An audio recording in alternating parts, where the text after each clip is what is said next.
कौशल यादव सुधर जाओ, नहीं तो तुमको हम चुनाव हरा देंगे। प्यार तो आपने मुझे ही दिया, वोट भले उसको दे दिया, लेकिन प्यार तो मुझे ही दिया ना।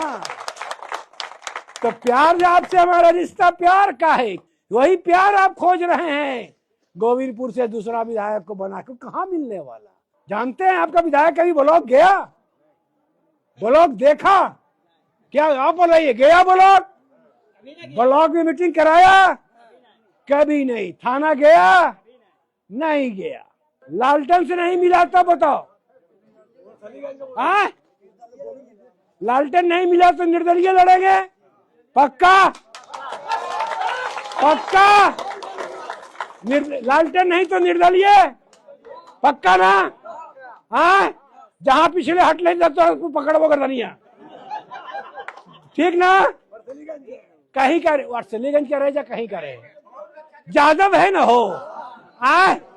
गोविंदपुर से अब मुझे कोई विधायक नहीं हरा सकता, क्योंकि 50 साल में जिस परिवार के लोग गोविंदपुर विधानसभा का जो प्रतिनिधि किया,